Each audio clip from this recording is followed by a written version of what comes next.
Sports with Matt Bureen. Despite a loss yesterday, Springfield continues to be tough to beat at home. Today they finished a weekend with Arkansas eyeing a 5th straight home series victory. Cardinals going up against former Yankee and Mariner major leaguer Justice Sheffield on the mound. He was dealing early. Bottom first, Sheffield facing Brian O'Keefe gets him swinging to end the inning scoreless. Top second, Springfield showing strong on defense too. Logan Taylor here at bat. Grounds toward Raider Ascanio, who makes a great stop and throw to get the out at second in the inning. Still 0-0 between Springfield and Arkansas, but the Cards just couldn't get past Sheffield early in this game. Bottom second, Ascanio strikes out so hard the bat literally flies out of his hand. But eventually Springfield gets the bats back as the Birds top Arkansas 3-2 for a 3-1 series win. As for St. Louis, today a chance to win the first series of the second half. Cardinals putting Adam Wainwright on the mound for the 185th time in Busch 3. That passes Trevor Rosenthal for the most all time.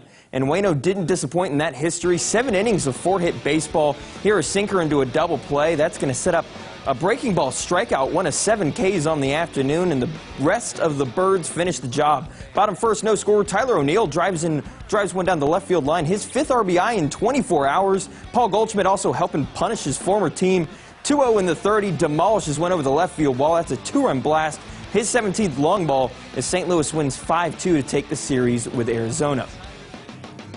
As for the Royals, Homer Bailey was supposed to start today but was scratched at the last second. That's because Kansas City trading Bailey to the Oakland Athletics for infielder Kevin Morrell. Bailey, a 3.49 ERA in his last 7 starts. So KC taps Brian Flynn to step in against the Tigers.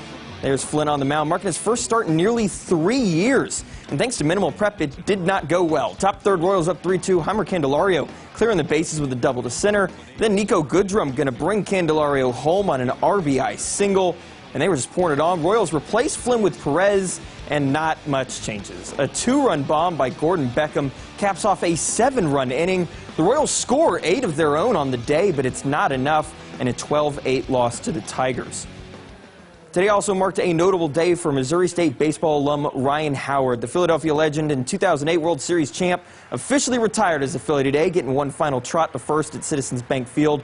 Played 13 seasons with the team, including 3 All-Star selections. Today even got a few warm-up throws out there with the field before handing over first base duties to Rhys Hoskins and waving one final goodbye to the Philly faithful before he headed off back into the dugout.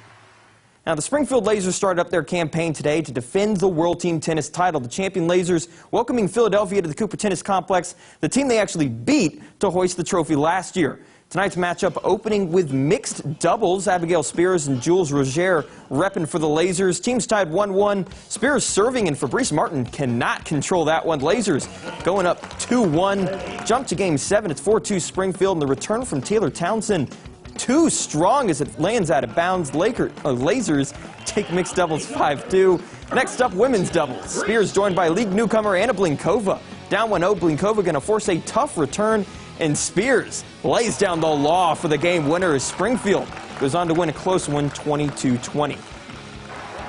Now, most of those players came from Wimbledon, but 2 had 1 game left before they could depart England. That's Novak Djokovic and Roger Federer facing off for the men's singles title. And this may be one of the greatest finals in Wimbledon history, going 5 sets. In the 5th, tied 7-7. Federer with a stellar passing forehand for the point and an 8-7 lead. But back comes the Joker. Nice net play here, finished off with an overhand smash. That ties the pair at 11, helps send this match to the first ever men's tiebreaker in Wimbledon history. First to 7 wins, Djokovic up 6-3, and Federer can't handle the return. After 4 hours and 57 minutes, the longest final in history of this tournament, Novak Djokovic comes out on top, Les Miles style, tasting the court he conquered to claim his 5th Wimbledon title and 16th career major. Now, we're just a week away from the British Open in Northern Ireland. Today, the final tournament before that one wrapped up with the John Deere Classic. And the story today was all Dylan Fratelli hunting his first PGA win. Started 2 back of the lead in the rough on 10, chipping in for 19 under. Then on 11, going to roll in a 20-foot birdie for the outright lead at -20. And just for good measure, Fratelli, another birdie here on 17, takes him to a 2-stroke lead, and that's the margin in the end, as he takes the John Deere Classic shooting 64 on Sunday to finish at 21 under. That's it for sports. The news will be right back.